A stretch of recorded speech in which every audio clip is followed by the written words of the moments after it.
untuk kita semuanya.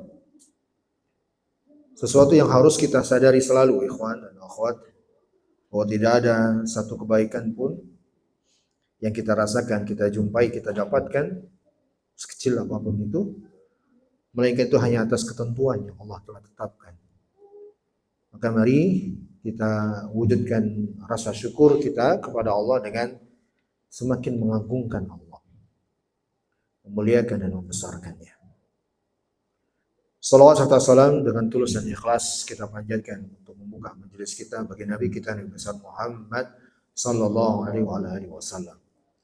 Semoga Allah dengan keutamaannya menjadikan kita semua termasuk yang dikumpulkan bersama Nabi kelak di dalam surga. Amin ya rabbal alamin. Baik, hadirin, kita akan lanjutkan pembahasan kita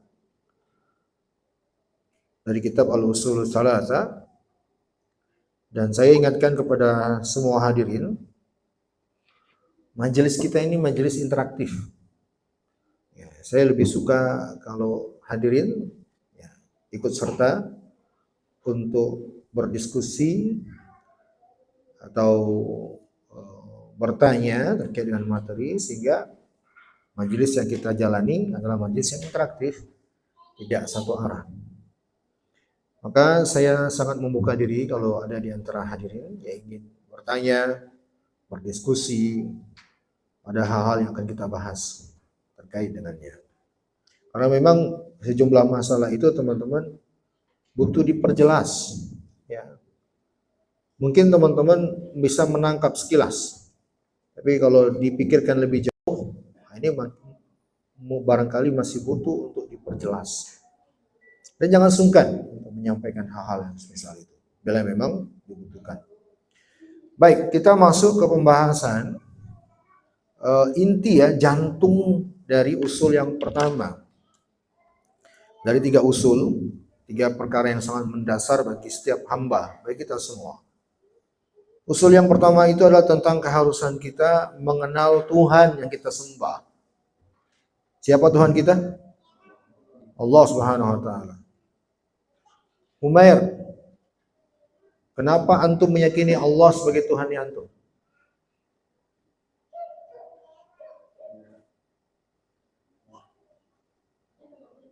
Jawab dengan dalil.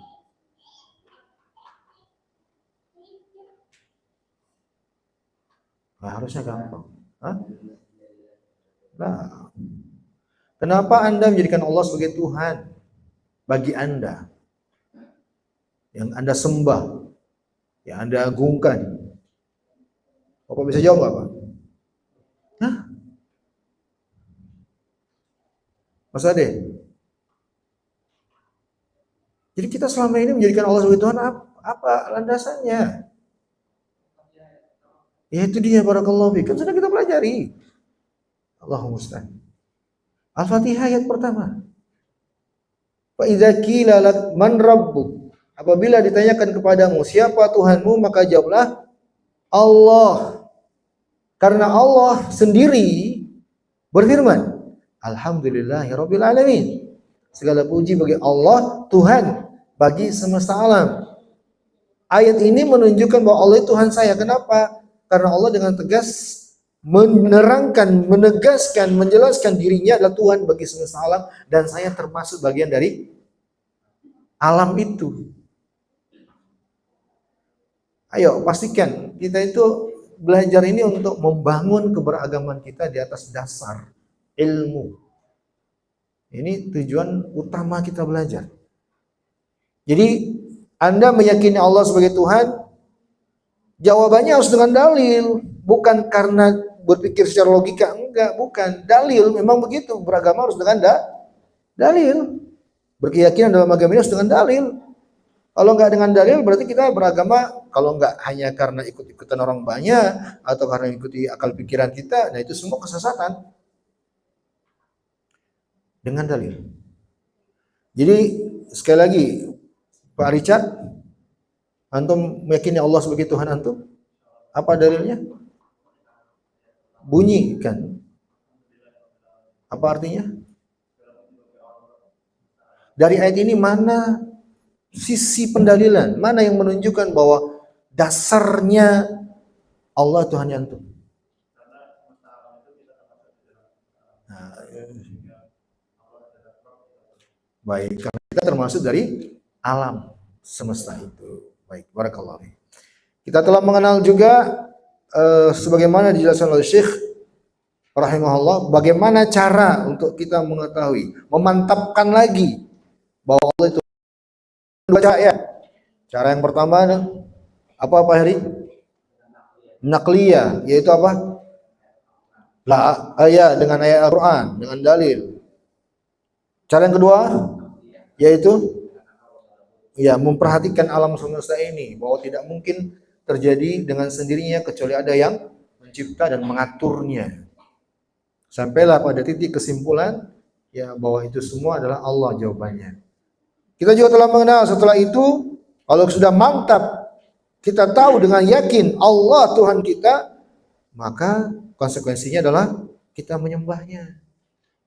Kita menyembah Dia yang kita yakini sebagai Tuhan tadi. Nah, di sini letak pembahasan. Menyembah Allah itu disebut dengan ibadah. Menyembah Allah itu pembahasannya adalah ibadah. Nah, kita masuklah sekarang mendalami pembahasan ibadah. Definisi ibadah udah kita bahas. Ya, semoga tidak dilupakan ya, hadirin. Ismun jami'un likulli ma yuhibbuhullahu wa yardahu minal aqwali wal af'ali az-zahirati wal batinah. Ibadah itulah sebuah penyebutan untuk segala sesuatu yang dicintai atau diridhoi oleh Allah, baik berupa ucapan-ucapan, perkataan-perkataan, atau perbuatan-perbuatan yang tampak, yang terlihat atau tidak terlihat.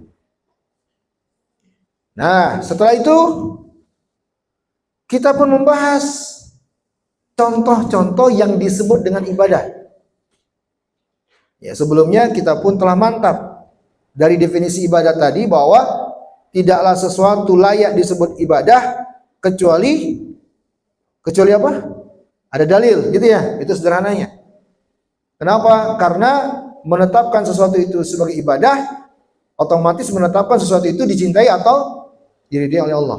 Dan tidak mungkin kita menetapkan ini dicintai atau diridhai oleh Allah kecuali harus dengan dalil. Kalau tanpa dalil kurang ajar. Itu aja sederhana, kurang ajar. Memaksakan sesuatu ini dicintai oleh Allah. Betapa kurang ajarnya itu. Makanya hadirin para ulama Ahlus Sunnah dari dulu sangat tegas memperingatkan kaum muslimin untuk menjauhi yang namanya bid'ah. Dari sisi ini sebenarnya. Karena perkara bid'ah itu adalah sesuatu yang ditetapkan oleh sebagian orang sebagai ibadah padahal tidak ada dalilnya. Masalahnya apa Ustaz? Karena ketika menetapkan sesuatu sebagai ibadah, otomatis juga menetapkan sesuatu itu dicintai dan diridhoi oleh Allah. Sementara kalau tidak ada dalilnya, bahaya tidak? Bahaya banget. Bisa berantem kalau sesama kita itu. Bisa berantem sama kita. Jadi itulah diantara alasan kenapa para ulama kita itu mengingatkan agar kaum muslimin menjauhi yang namanya bid'ah. Sesuatu yang diyakini dianggap sebagai ibadah tapi tidak ada dasarnya. Ingat ya, pembahasan kita setelahnya itu adalah menetapkan bahwa ibadah itu adalah haknya siapa? Haknya siapa? Haknya Allah satu-satunya. Tidak ada selain Allah yang berhak untuk diibadahi. Kan gitu ya. Maka kalau itu haknya Allah, sudah pantaslah bila kita harus menetapkan bahwa Allah saja yang berhak menentukan bagaimana dia diibadahi. Betul tidak? Kan itu haknya Allah. Bukan haknya kita. Kalau sesuatu itu menjadi haknya Anda pantas menentukan bagaimana maunya Anda. Itu haknya Anda. Silakan. Tapi ibadah itu hanya Allah. Tidak ada ruang sedikit pun bagi akal kita, pikiran kita, pendapat manusia, siapapun dia, mau ulama siapapun dia, tidak ada ruang untuk mereka menentukan ini ibadah, ini bukan ibadah. Enggak ada. Ibadah itu bukan sifatnya ijtihadiyah, tapi tauqifiyah. mutlak berdasarkan dalil.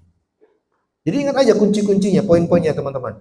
Bahwa Allah itu Tuhan kita, setelah kita mengatakan Tuhan Allah itu Tuhan kita, maka ketahuilah dia punya hak dari kita, yaitu diibadahi. Ibadah itu apa sih? Ini definisinya. Ya. Dan ibadah itu mengharuskan ada cinta dan ada ridha Allah Subhanahu wa taala. Kita juga tambahkan penjelasan bahwa untuk mengetahui ada ayat atau hadis tentang sesuatu ini ibadah atau bukan, maka mengandung indikasi. Berapa indikasinya? Ada berapa?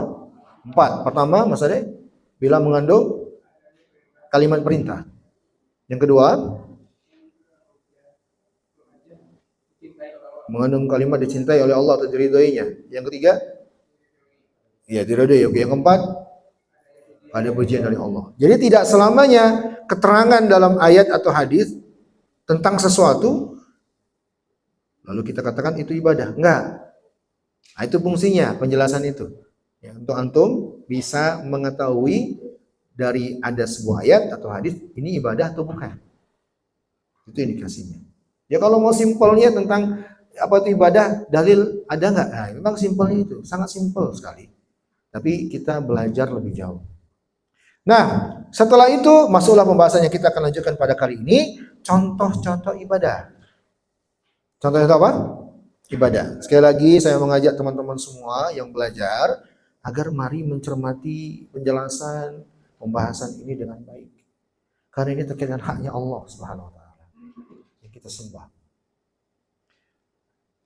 Saya jelaskan, dan ini penjelasan di para ulama, sebelumnya saya dapatkan dari guru-guru kami. Kenapa penulis rahimahullah ta'ala ketika masuk ke penjelasan contoh-contoh ibadah bukan pada ibadah yang familiar istilahnya. Kalau memberikan contoh ibadah gampangnya kan sholat, itu contoh ibadah. Puasa, zakat, haji, umroh, sedekah. Itu kan semua yang masyhur masyarakat muslim pada umumnya pasti yakin dan gampang untuk mengatakan itu ibadah. Betul tidak? Nah, kenapa enggak satu pun disebut oleh penulis sebagai contoh ibadah? Malah beliau menyebutkan doa, khauf, roja dan seterusnya. Ya, tidak dengan ibadah-ibadah yang umum itu. Jawabannya apa? Beliau menyebutkan contoh ibadah qalbiyah. Dan ibadah qalbiyah itu lebih penting dari ibadah badaniyah.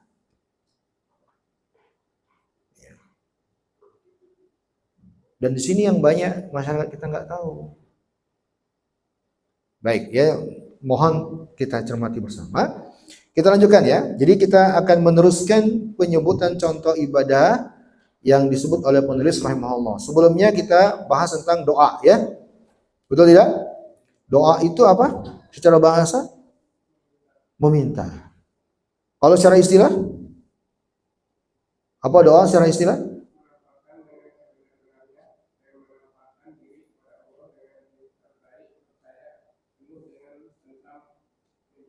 Baik, barakallahu fikum. Percaya penuh kepada Allah dengan disertai penampakan kehinaan, ketundukan diri, dan ketentraman jiwa dalam meminta kepadanya. Maka doa itu adalah ibadah. Doa itu ibadah. Dalilnya apa? Dalilnya apa doa itu ibadah? Hah? Surah Al-Jin, boleh. Bunyinya apa? Fala tad'u ma'allahi ahada. Janganlah kalian menyeru atau beribadah kepada Allah dengan selainnya. Baik, sebelumnya teman-teman masih ingat enggak bahwa doa itu ada dua jenis ya? Betul? Yang pertama doa apa? Doa masalah. Yang kedua doa ibadah. Doa masalah itu apa? Permintaan terhadap suatu masalah tertentu. Doa ibadah itu apa? Hah? Segala amal ibadah. Kenapa ibadah disebut dengan doa? Kenapa ibadah juga disebut dengan doa? Iya, mengandung unsur permintaan. Permintaan apa? Pahala, balasan dari Allah Subhanahu wa taala. Makanya ada kategori doa ibadah. Oleh karena itulah saya ulangi dikit ya. Ayat ini kan wa annal masajida lillahi fala tad'u ma'allahi ahada. Janganlah sungguhnya masjid itu hanya milik Allah, maka janganlah kalian tad'u berdoa. Disebut berdoa di sini. Tapi sebelumnya disebut masjid. Maka kata berdoa tada'u di sini diterjemahkan yang lebih tepat dengan beribadah. Sampai di sini paham teman-teman hadirin? Bisa dipahami nggak? Jadi gini, kata doa dalam ayat atau hadis, kata doa dalam ayat atau hadis, misalnya ayat ini nih, fala tad'u, ini kata doa ini. Jangan kalian berdoa. Ya, atau setelahnya nih, wa may yad'u ma'allah, barang siapa yang berdoa kepada Allah. Kata doa dalam ayat atau hadis itu tidak selamanya bermakna doa minta kepada Allah untuk suatu hajat. Tapi kata doa tersebut bisa jadi bahkan memang pada asalnya bermakna apa? Ibadah. Paham ini? Doa itu bermakna ibadah. Bahkan akarnya ibadah itu doa. Makanya hadis yang kita datangkan adalah ad-doa huwal ibadah. Doa itu adalah ibadah. Sehingga pembahasan ini dikedepankan. Karena semua ibadah itu dasarnya adalah doa. Tidaklah ada suatu ibadah yang kita lakukan kepada Allah melainkan kita minta balasan dari Allah. Nah, itu ikhlas ya. Itu keikhlasan. Saya singgung sedikit ini hadirin sebelum kita lanjut. Ada definisi ikhlas yang konyol. Ada orang mendefinisikan ikhlas. Ikhlas itu, mohon maaf nih kalau antum kurang nyaman mendengarnya. Ikhlas itu seperti orang yang buang air. Tidak ada seorang pun buang air kecuali pasti nggak mau yang dia buang baik lagi. Nggak ada harapan. Yang dia buang itu sudah. Betul nggak sih? Atau ada di antara antum buang air lalu berharap yang dibuang kembali lagi? Ada nggak? Nggak ada kan? Nah, sebagian orang mendefinisikan ikhlas seperti Anda buang air. Kondisi orang buang air itu mengeluarkan sesuatu yang dia tidak pernah harapkan ada pengembalian harapan darinya. Itulah ikhlas. Saya katakan definisi ini definisi konyol. Salah. Allah mendidik kita, menjanjikan pahala, menjanjikan surga. Rasulullah memberikan contoh sudah. Mintalah kepada Allah surga. Setiap amalan dijanjikan. Kalau amalannya ini, pahalanya ini, betul? Salat ini, pahalanya, baca Quran ini, sedekah ini. Itu semua janji. Itu yang kita inginkan. Itu yang kita niatkan. Maka kalau Anda beribadah tanpa ada harapan dan permintaan sama sekali, itu bukan keikhlasan namanya. Konyol itu. Ikhlas itu adalah ketika Anda beribadah mengharapkan balasan dari sisi Allah. Tidak ada selain Allah. Nah, itu berikhlas. Bukan selain Allah sama sekali. Anda berharap hanya dari Allah. Pasti ada nilai-nilai itu. Pasti ada harapan, permintaan. Tidaklah Anda sholat kecuali Anda mengharapkan balasan dari Allah pahala. Tidaklah Anda baca Quran, sedekah, dan seterusnya kecuali Anda pasti mengharapkan balasan dari Allah Tabaraka wa Ta'ala. Itulah keikhlasan. Makanya ibadah itu disebut juga dengan doa. Penjelasan ini fungsinya apa, Ustaz? Penjelasan ini untuk kita tahu bahwa beribadah kepada Allah Subhanahu wa Ta'ala, segala bentuk ibadah harus hanya kepada Allah. Segala macam bentuk ibadah, apapun itu. Sebagian orang karena nggak ngerti penjelasan ini, teman-teman barakallahu fikum, tidak mau dikatakan dirinya terjatuh ke dalam perbuatan kesyirikan karena menganggap ketika dia ke kuburan tertentu, terhadap jimat tertentu, terhadap benda keramat tertentu yang diyakini, yang dia minta kepada sesuatu itu ada keberkahan, ada keselamatan, dia tidak yakin itu kesyirikan. Kenapa? Karena mereka menganggap kalau seandainya mereka tidak sujud kepadanya, tidak menyembahnya, tidak begini wahai benda segala macam, maka selama itu tidak mereka lakukan, itu bukan kesyirikan. Padahal sisi kesyirikannya apa? Ada permintaan. Paham? Ada apa? Permintaan. Ustaz, di dalam ayat jelas kok menggunakan kalimat fala tad'u ma'allah, jangan kalian berdoa kepada Allah. Kalau Anda mengartikan kata tad'u secara tekstual, harfiah, betul. Tapi kalau Anda perhatikan konteks ayat, salah. Coba perhatikan, wa anal masajida lillah. Sesungguhnya masjid-masjid itu hanya bagi Allah. Janganlah tad'u. Tad'u ini kalau Anda artikan cuma doa doang, apakah berarti masjid cuma fungsinya buat doa begini saja? Kan tidak kan? Apa fungsi masjid? Banyak.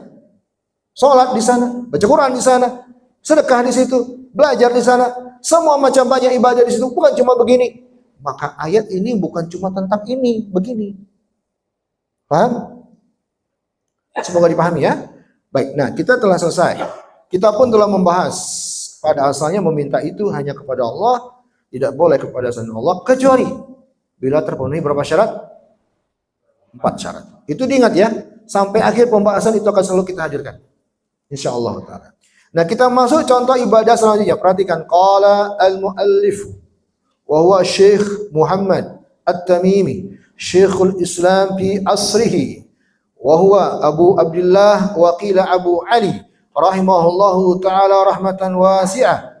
Wa dalilul khawfi qauluhu ta'ala fala takhafuhum wa khafuni in kuntum mu'minin. Kata beliau. Dan dalil khauf sebagai ibadah. Sekarang kita membahas tentang khauf. Adalah firman Allah Subhanahu wa taala yang artinya janganlah kalian takut kepada mereka dan takutlah hanya kepadaku bila kalian benar-benar beriman. Kabelnya cukup ya? Ini lafaz basmalahnya jangan dihapus ya, teman-teman. Bagi yang mau hapus. Spidolnya enggak keren. Ya. Papan tulis yang dirumbel itu enak banget. Baik.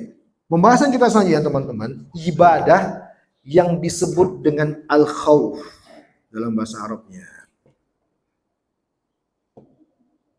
Al-khauf.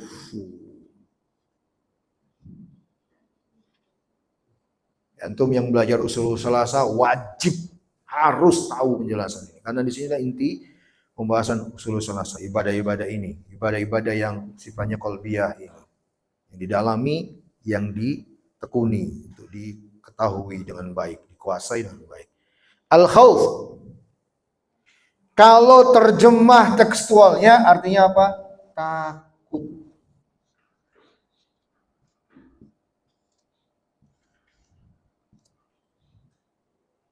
Oke, teman-teman, barakallahu fikum. Kita membahas ibadah yang disebut dengan apa? Khauf. Diterjemah dalam bahasa kita apa? Takut. Khauf ini adalah ibadah.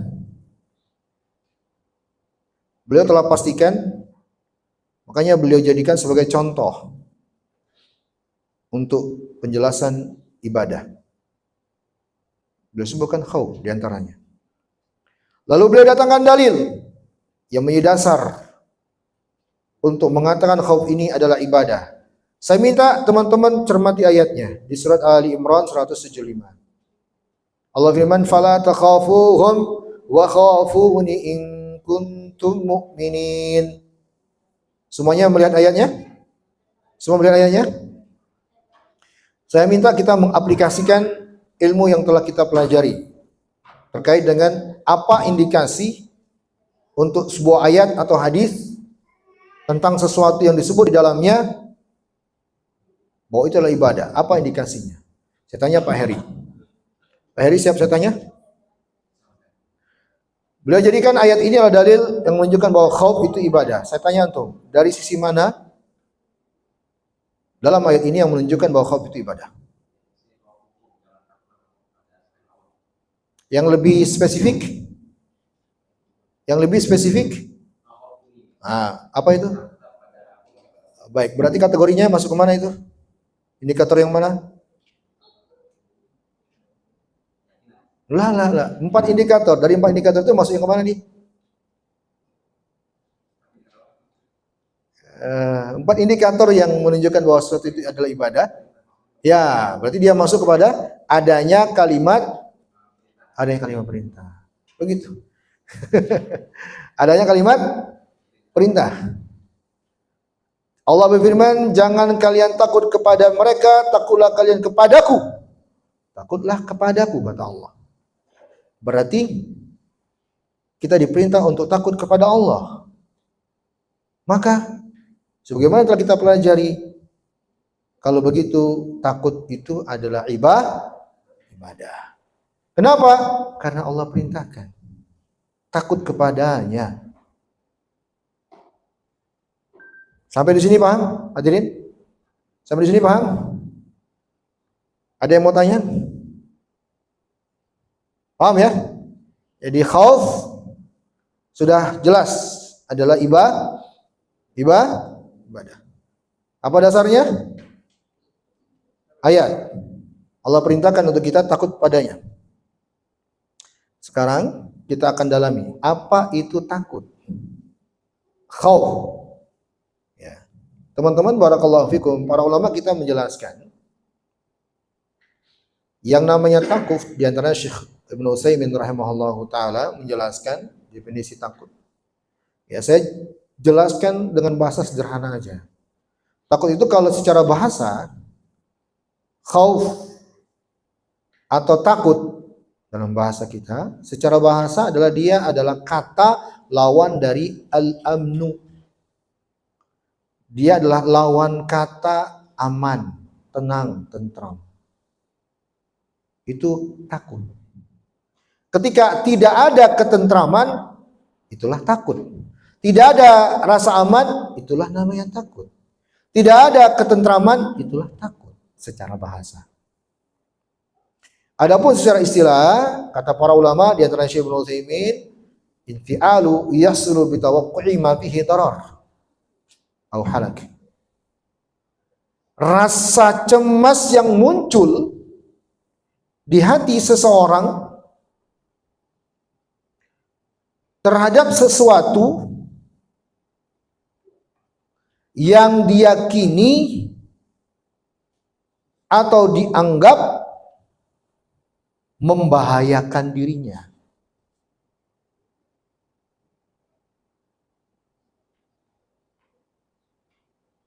Itu takut secara istilah. Rasa yang muncul dalam jiwa seseorang, maka jelas ini adalah ibadah qalbiyah, karena dia di hati.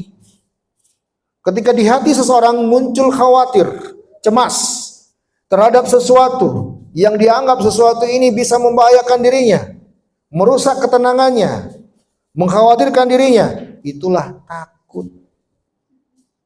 Paham sampai di sini? Paham sampai di sini? Ya. Nah, rasa ini asalnya hanya kepada Allah. Kita kepada Allah harus ada rasa ini. Itulah khauf.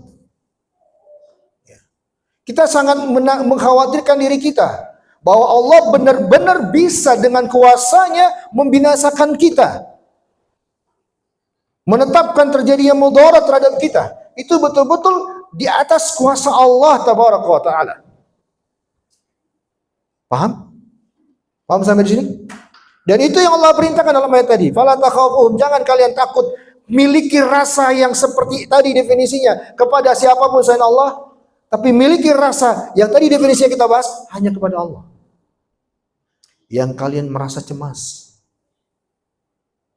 dengan Allah, kuasanya bisa menyebabkan kalian binasa, bisa menyebabkan kalian sengsara. Rasa itu harus ada. Walaupun nanti pembahasan setelahnya, rasa khauf ini kepada Allah tidak boleh berdiri sendiri. Dia harus bergandengan dengan roja. Tapi itu nanti pembahasan roja setelah ini. Paham? Dia nggak boleh berdiri sendiri. Kalau cuma takut aja di hati seseorang kepada Allah, bahaya itu. Dia akan menjadi haruriyah namanya. Ya, nggak beres itu hidupnya. Tapi kita bahas, kita mendalami spesifik dulu ya, satu-satu dulu. Ini kita bahas rasa takut dulu. Baik, nah teman-teman barakallahu fikum, inilah rasa takut. Pada asalnya rasa takut hanya harus kepada Allah berdasarkan ayat ini. Allah nafikan, jangan kalian takut kepada mereka semua. Takutlah hanya kepadaku, kata Allah tabaraka wa taala. Bila, bahkan lihat ayatnya, Allah jadikan sebagai syarat keimanan. Bila kalian betul-betul hanya beriman kepadaku, maka rasa takut ini adalah bagian dari keimanan yang benar kepada Allah. Jadi, yang namanya takut pada asalnya hanya kepada Allah Subhanahu wa taala. Itu asalnya. Sesuatu yang kita pikirkan, kita khawatirkan, membahayakan diri kita, membinasakan diri kita, itu hanya layak kepada Allah tabaraka wa taala. Karena memang Allah lah yang maha berkuasa untuk mewujudkan yang kita takutkan itu. Sampai di sini paham? Paham teman-teman? Oke. Sekarang pertanyaannya, apakah boleh yang namanya takut ini kepada selain Allah? Jawabannya boleh dengan rincian, dengan tafsir. Tidak dengan boleh begitu saja, tapi dengan rincian. Nah, inilah penjelasan kita selanjutnya. Bahwa takut itu dibagi menjadi dua jenis.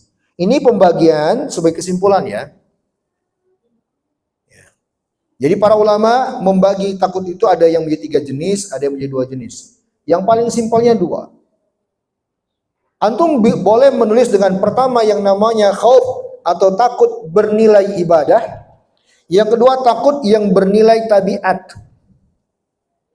Kalau saya simpulkan dari penjelasan para ulama, semisal Syekhul Islam Ibnu Taimiyah, Ibnu Qayyim, Ibnu Baz rahimahumullah taala jema'in, bahwa bisa juga dikatakan, dan ini lebih mudahnya, takut itu terbagi menjadi 2. Yang pertama takut mutlak namanya, yang kedua takut muqayyad namanya. Oke, sebelum masuk ke definisi ini, teman-teman barakallahu fikum,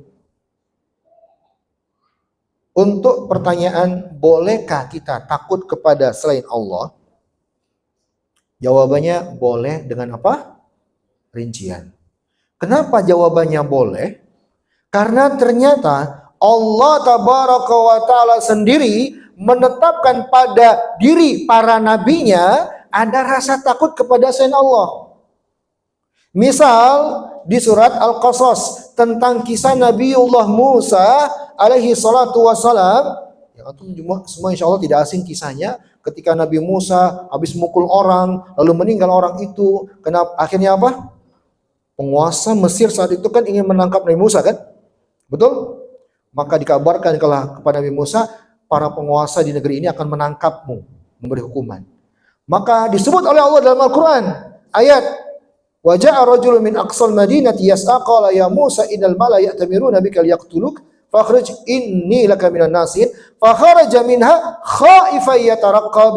Maka Nabi Musa lari meninggalkan negeri itu dalam keadaan takut, kata Allah, terhadap penguasa negeri itu yang akan menangkapnya. Nabi Musa takut. Jelas pada ayat ini Allah menerangkan ada rasa takut pada diri Nabi Musa kepada penguasa negeri Mesir, Firaun dan bala tentaranya. Jelas, sangat tegas. Ini berarti takut kepada selain Allah, betul? Betul tidak? Takut kepada selain Allah ini. Nabi kita Nabi besar Muhammad SAW menampakkan rasa takut ada di beberapa peristiwa. Kalau antum belajar sirah, antum akan dapatkan Nabi pernah takut kepada pasukan musuh begini begitu. Akhirnya beliau mengatur strategi. Beliau takut ini dan itu. Beliau takut umatnya begini dan begitu. Ada rasa takut itu kepada selain Allah tabaraka wa taala. Maka kesimpulannya lah, saya ringkas saja ya karena waktu membatasi. Para ulama mengatakan takut kepada selain Allah boleh, tapi dengan rincian. Nah, inilah pembahasannya bahwa takut itu ada 2. Rinciannya ini. Yang pertama takut apa? Ibadah, yang bernilai ibadah, atau disebut juga dengan takut mutlak namanya.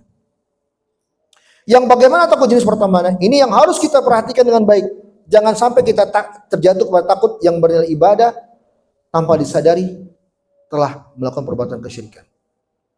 Takut ibadah atau takut mutlak adalah rasa takut yang selalu ada pada sesuatu tanpa ada batasan.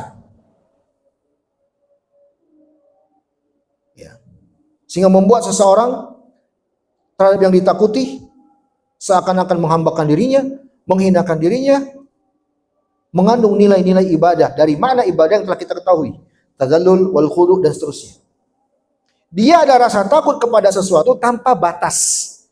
Tak ada batasan ruang, tanpa ada batasan waktu, selalu takut. Ini namanya takut ibadah atau takut mutlak. Yang kedua, takut tabiat atau disebut juga dengan takut muqayyad. Muqayyad. Muqayyad sendiri artinya apa? Yang dibatasi.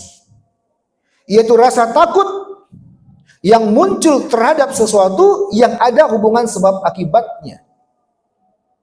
Yang ada hubungan sebab akibat yang nyatanya. Dan hanya ada rasa takut ketika sebabnya ada.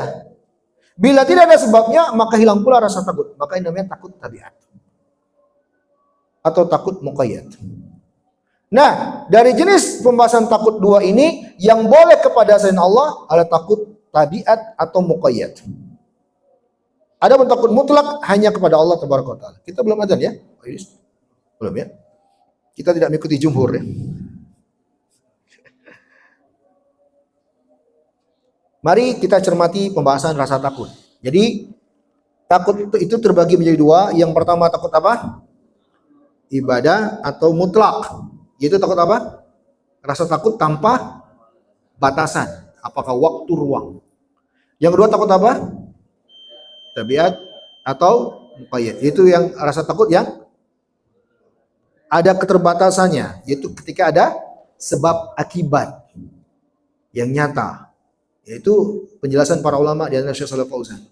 Kalau tidak ada sebabnya untuk ditakuti, nggak boleh takut. Kalau enggak, maka jatuh kepada takut yang pertama. Nah, nanti kita akan berikan penjelasan lebih lanjut. Kita dengarkan azan dulu. Baik, setelah kita tahu ada rincian terhadap yang namanya rasa takut, sekarang saya tanya antum ke ayat. Ketika Allah larang kita dari yang namanya rasa takut dan Allah perintahkan kita untuk takut hanya padanya. Wala takhafuhum wa khafuni, jangan kalian takut ke mereka, takutlah hanya padaku. Maka pertanyaan saya, takut yang disebut oleh Allah ini takut apa? Takut apa? Mutlak. Bukan takut muqayyad? Kenapa bukan takut muqayyad?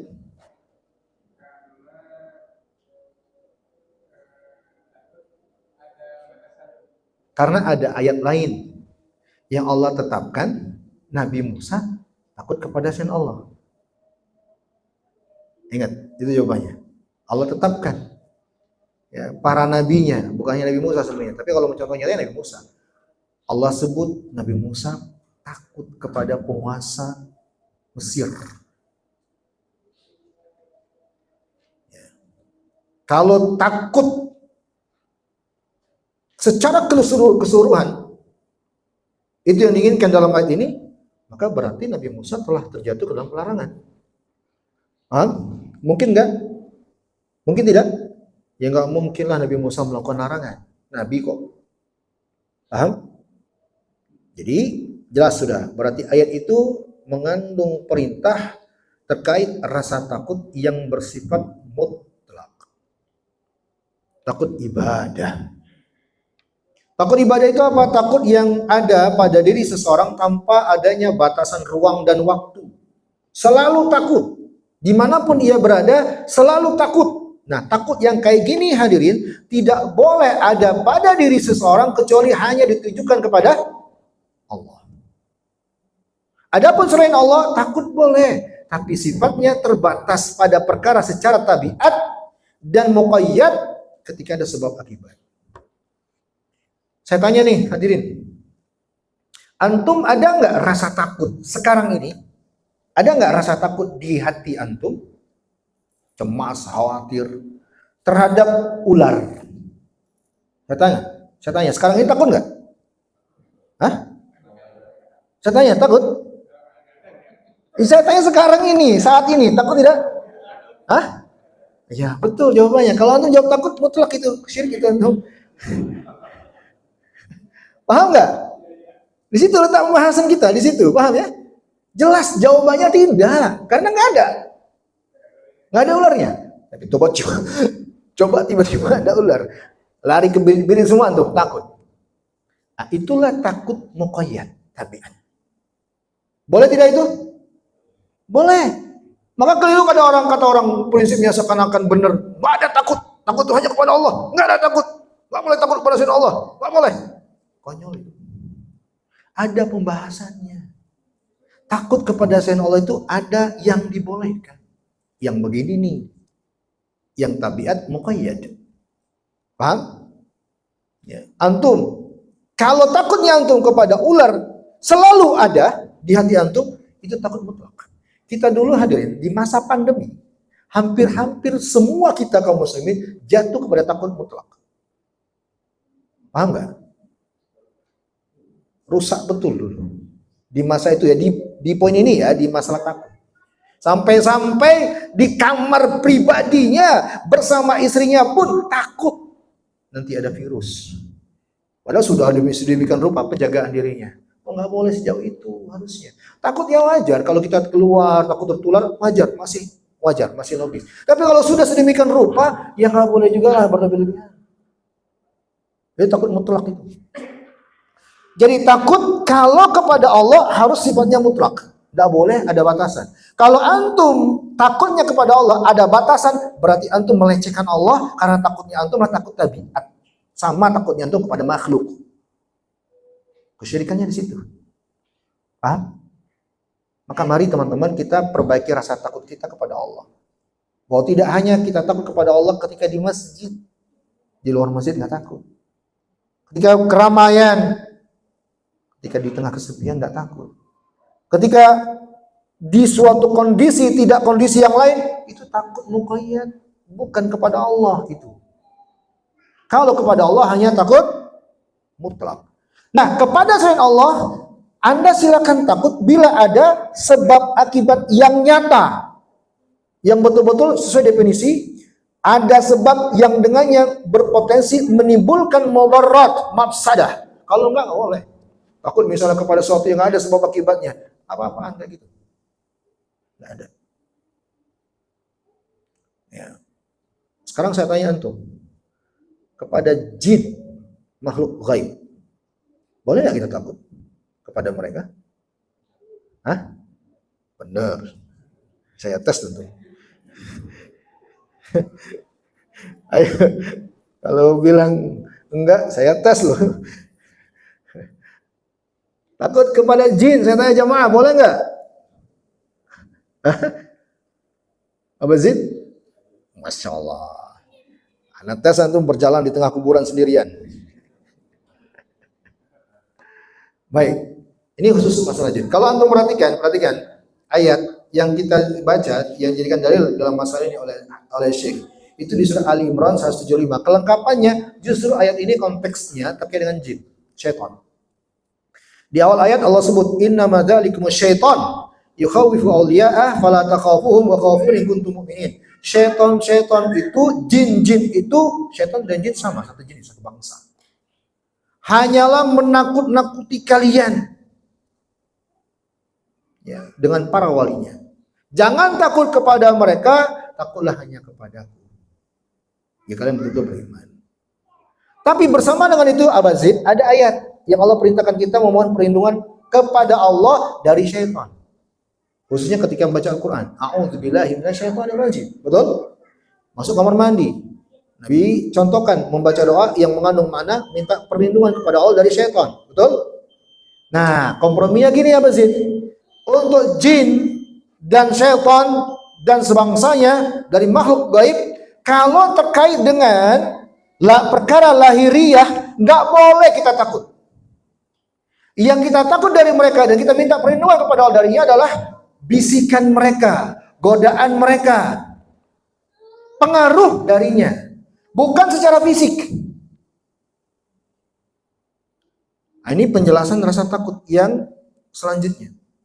Kita kayak anak kecil. Kalau secara lahiriah, ya, fisik, Kita nggak takut sama anak kecil, tapi kita takut sesuatu dari mereka, tingkah laku mereka, betul? Apa yang mereka perbuat, itu yang kita takut. Nah, kepada setan teman-teman, rahimakumullah, nggak boleh kita takut terkait fisiknya. Ya, nah disinilah taunya musuh-musuh Islam tahu tuh merusak umat Islam dari sisi ini. Itulah kalau antum mau tahu kenapa banyak banget film horor. Ya, dan termasuk yang sering disajikan kepada kaum muslimin. Karena ada orang-orang yang memang pastinya ingin merusak akidah kaum muslimin, menanamkan rasa takut kepada makhluk gaib. Yang nggak boleh harusnya itu terjadi. Anda pernah dengar kisah Nabi kita Nabi Muhammad SAW mencekik jin? Nggak ada takut-takutnya beliau. Beliau lagi sholat. Ada jin yang menggoda, merusak beliau. Jin yang menggoda sholat disebut apa? Namanya? Khinzib. Menggoda Nabi. Nabi tangkap, Nabi cekik. Nabi cekik ini. Udah gak bisa kemana-mana dia. Sampai disebut dalam riwayat, akhirnya si jin ini, syaitan ini, karena kesakitan dicekik Nabi, keluar air liurnya. Kata Nabi, air liurnya dingin seperti es. Kalau tidak aku mengingat doa saudaraku Nabi Sulaiman, awas jatuh itu. Anak-anak, umat tolong anak-anak, awas hordengnya jatuh. Awas jatuh hordengnya. Kalau tidak aku mengingat doa saudaraku Nabiullah Sulaiman. Apa sih doa Nabi Sulaiman? Nabi Sulaiman pernah minta, ya Allah, berikanlah aku anugerah karunia yang tidak engkau berikan kepada setelah, yaitu kekuasaan alam jin, menguasai alam jin. Itu Nabi Sulaiman. Dan Allah kabulkan doa itu. Maka kata Nabi, kalau tidak aku mengingat doa Nabi Sulaiman, niscaya ini syaitan aku ikat. Lalu aku ikat di tiang di kota Madinah agar dipermainkan oleh anak-anak di Madinah. Dimainin sama anak-anak.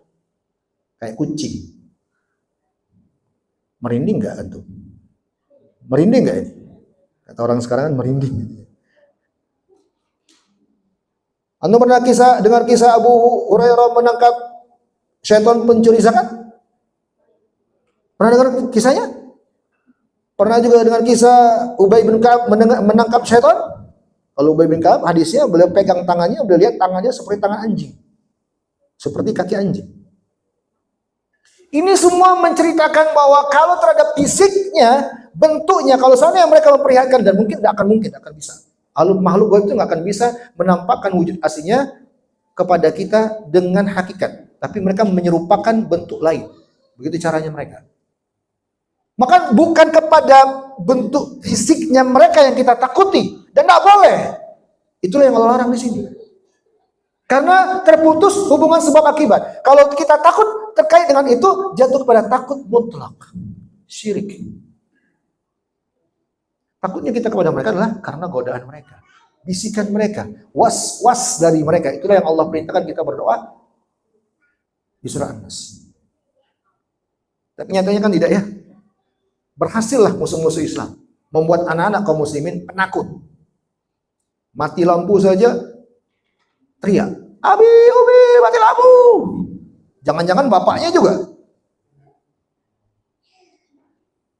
Tengah malam mau pipis, mati lampu di belakang, nggak berani. Akhirnya ngompol. Berhasil mereka. Anak-anak sekarang, jangankan anak-anak, kadang dewasa juga sih ya. Jalan melewati kuburan, ada yang bergerak. Ada bayang-bayang. Padahal bayangannya sendiri itu. Iya Mas Ade, jangan-jangan langsung juga nih.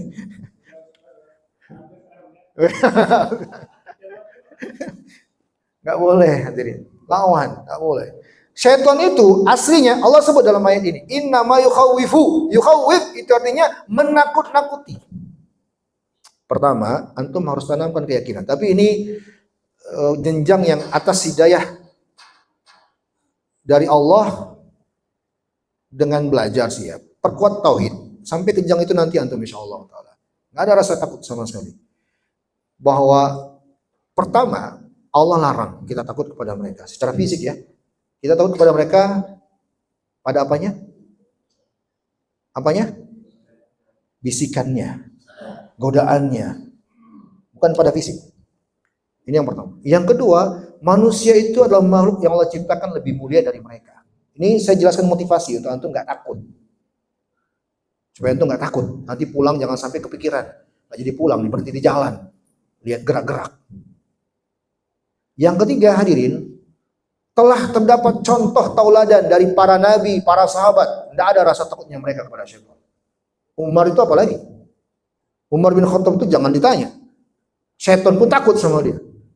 Betul? Gak ada takutnya. Itu para nabi, para sahabat, orang-orang yang saleh. Gak ada mereka takut kepada syaitan.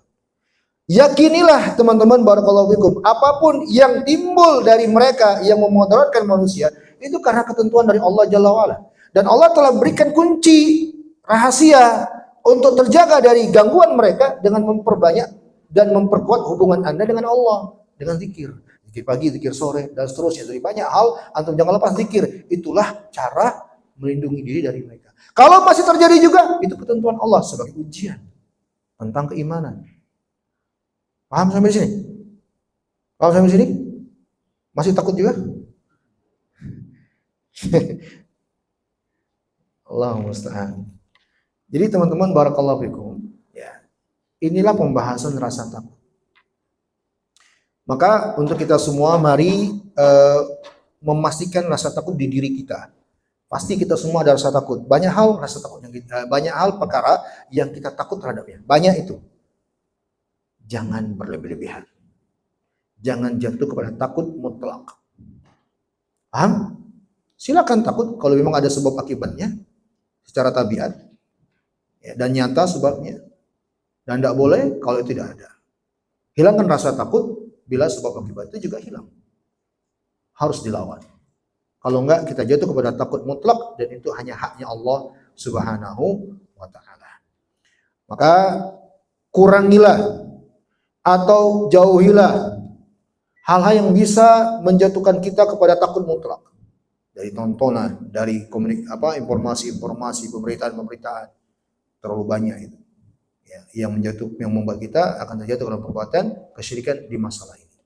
Nah, kalau kita kembali ke pembahasan al-usulul salasa, kitab ini membahas untuk menyinggung, mengarah kepada orang-orang yang melakukan perbuatan kesyirikan dengan meyakini ada kuburan keramat, meyakini ada benda keramat, meyakini ada benda-benda tertentu, ada tempat-tempat tertentu yang diyakini ada keberkahannya, ada kekuatannya.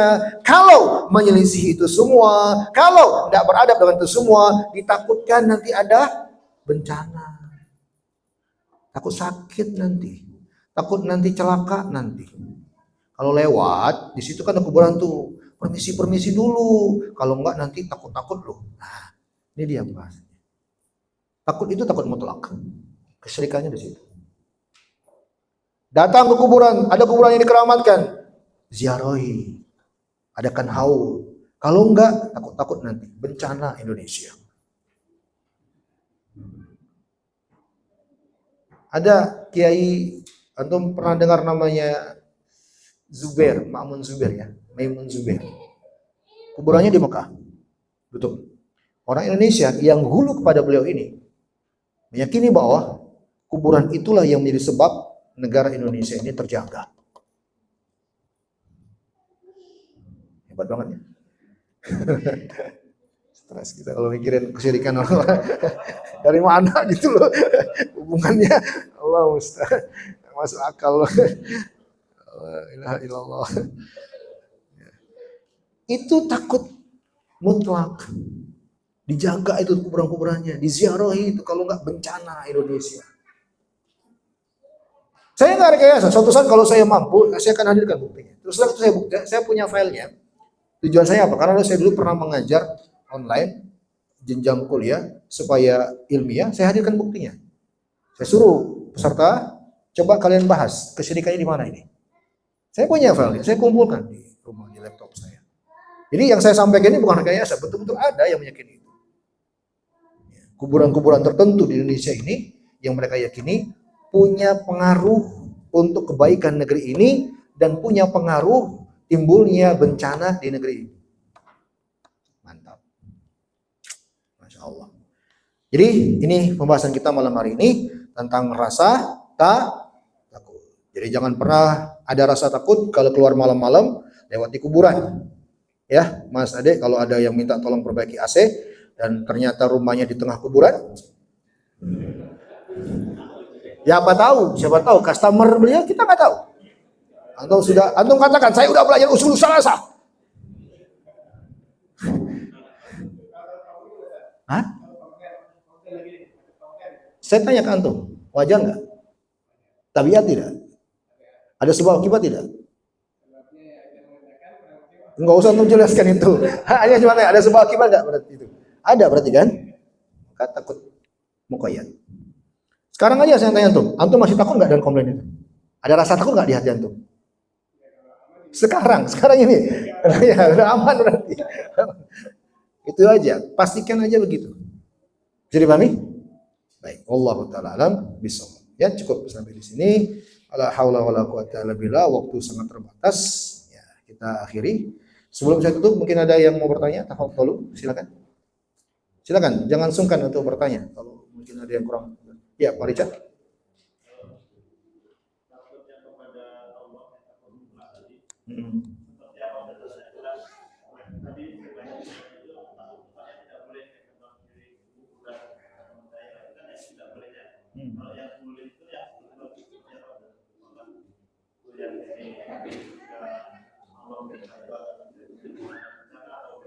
Ya, begitu. Betul itu. Memang begitu. Bahwa takut kita kepada Allah, ingat definisi takut tadi.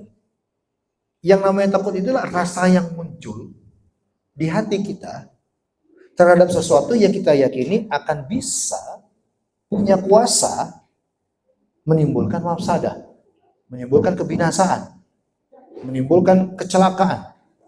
Nah, rasa ini paling tepat hanya kepada Allah, karena Allah yang Maha Berkuasa, betul tidak? Betul? Nah, milikilah itu. Kita takut kepada Allah, karena Allah lah yang menetapkan kita itu mudarat, celaka, binasa. Takutlah kepada Allah, karena Allah lah yang paling berhak dan paling berkuasa menentukan semua itu terjadi.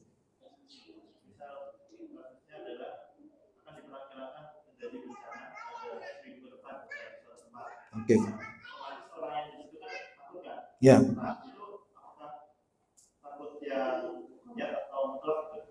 Tergantung. Ya. Baik.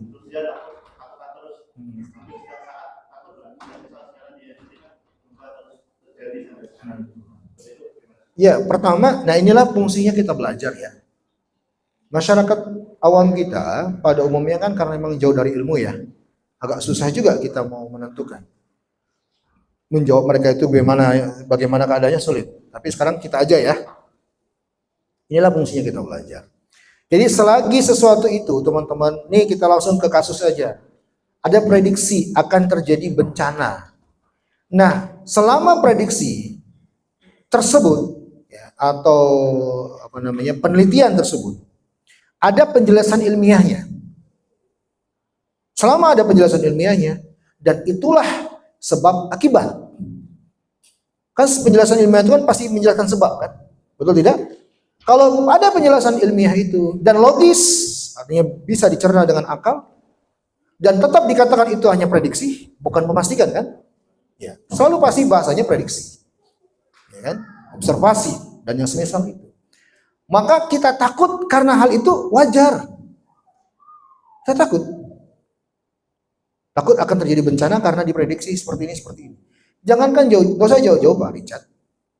Yang kadang kita alami aja nih, kayak panas cuaca, hujan yang deras, ada rasa takut yang muncul itu. Hujan yang menimbulkan banjir, hujan yang lama tak berhenti-henti, takut di situ. Boleh tidak? Boleh tidak? Kenapa boleh? Ada sebab nyatanya. Allah bolehkan takut yang seperti itu.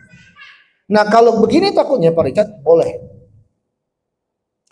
Dan takut seperti ini, takut kepada selain Allah yang boleh karena ada sebab akibatnya dan harus hilang rasa takut itu kalau sebab akibatnya juga hilang. Dan nanti kalau kita masuk pembahasan sebab akibat juga diyakini itu semua hanya sebab, bukan penentu. Kalau ini yang terjadi, maka enggak mengapa. Masyarakat takut seperti itu. Nah, ini tadi saya bilang, kalau masyarakat itu tahu akidah yang benar. Khawatirnya kan masyarakat kita kan nggak tahu, jadi takutnya mutlak. Betul tidak? Betul sudah disampaikan ini prediksi, tapi sebagian masyarakatnya takutnya luar biasa itu. Yang menganggap bahwa prediksi itu adalah sebuah kepastian. Tidak ada lagi keimanan kepada bahwa Allah lah yang menentukan segala sesuatu. Jadi seakan-akan prediksi itulah penentu.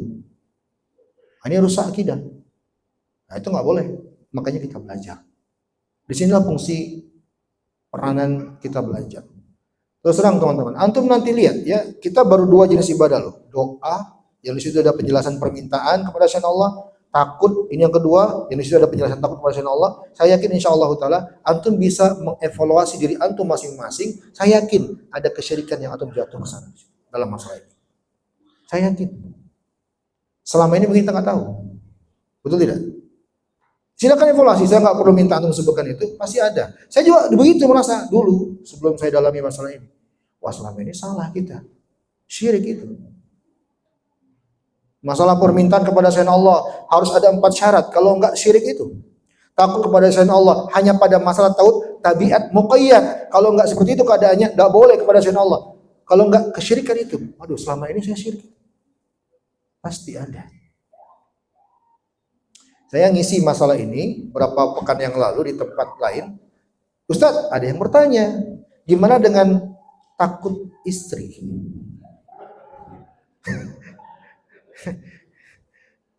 Saya tanya balik, Pak, ada istrinya nggak di sana? Kalau Bapak ada istri di sana, ini berarti ada kepentingan ini. Takut kepada istri. Saya tanya ke antum, takut seperti ini boleh tidak? Boleh tidak?